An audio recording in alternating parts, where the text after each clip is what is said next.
Thanks for stopping by.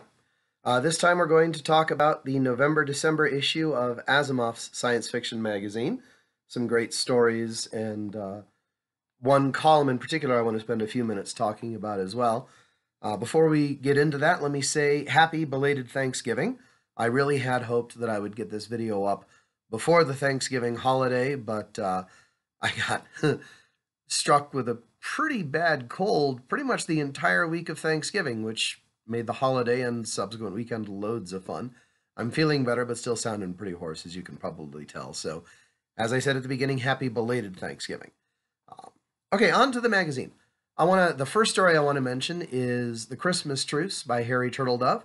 This was a fun alternate history story about the Christmas Truce of 1941 when the German and British soldiers made a game day decision to lay down their arms and not kill each other for a change to celebrate the Christmas holiday.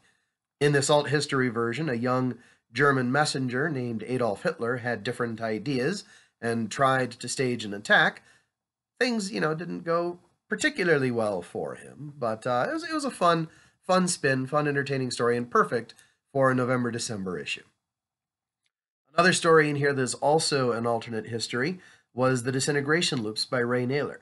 This was actually a murder mystery set in an alternate history where an alien ship that had crashed in the United States gave the US unprecedented technology, which gave them an unprecedented advantage in the war, including having access to a death ray, which led to a much quicker and more decisive ending to the war than happened in actual history. But also they got technology that allowed them to read the minds, scan the memories of dead people, which is where the murder mystery part comes in, because that's what the main character is doing, trying to solve a murder. My favorite part of this story, though, were the passing references to a polio-free President Roosevelt, who had, of course, been cured by the alien technology, and a reference to General Hedy Lamarr, who was a very, very smart woman who basically invented Wi-Fi and could have been a tremendously successful scientist and maybe even a military leader had she not been, sidetracked by a fairly successful acting career. Escape from Sanctuary was a novella by Alan M. Steele. It's a follow-up to earlier stories, including one from March-April, which I didn't do a review of the March-April Asimov's issue, but I read the story in that one, and this one was a follow-up to that. They're set on an alien planet where far, far future descendants of Earth are trying to eke out a living and following clues to old Earth technology. These are always nicely written with some very engaging characters and a lot of fun to read. Um, so I want to take a few minutes now to talk about Norman Spinrad's On Books column. In the column, he reviews the 2018 Nebula Awards Showcase Anthology, which is an anthology that includes the winners and runners-up of the Nebula Awards for novel, novella, novelette, and short story. Before I get into talking about it, I want to, or as a way of introducing talking about it, I want to talk about a description that I read a while back, I think actually in another book review column, talking about the difference between science fiction and fantasy in a way to sort of delineate them. And the difference that really stuck with me was if you say that you have a person who has an iron deficiency and needs to consume hemoglobin to bring his, to make up for it, that's science fiction.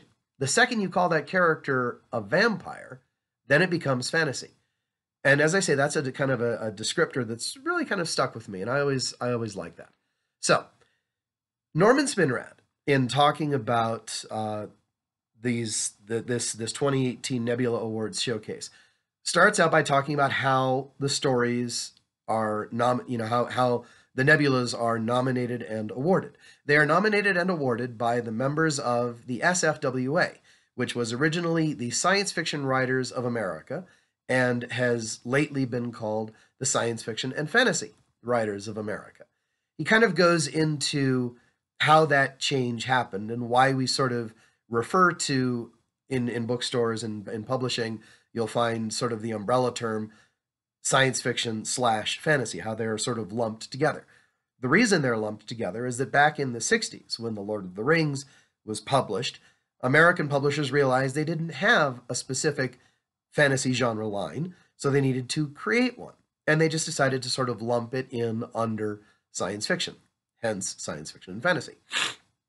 Mr. Spinrad kind of has very strong feelings about having the two of them together, and has bemoaned in previous columns the blurring of that line in a very don't get your chocolate in my peanut butter, don't get your peanut butter in my chocolate kind of way, honestly. I'm not saying that he doesn't have a point, but I don't think it's as big a deal as he thinks it is. I have consumed some fantastic science fiction with very strong fantastical elements to it. Star Wars is an example that leaps immediately to mind, for example. Just because science fiction has a fantasy element in it doesn't necessarily make it bad, though. It may not be hard SF at that point, but it doesn't make it, to my mind, any less legitimate, fulfilling, or entertaining.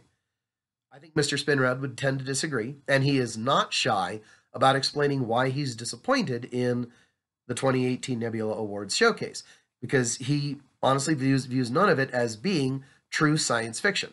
And by the way, he absolutely hates the term sci-fi.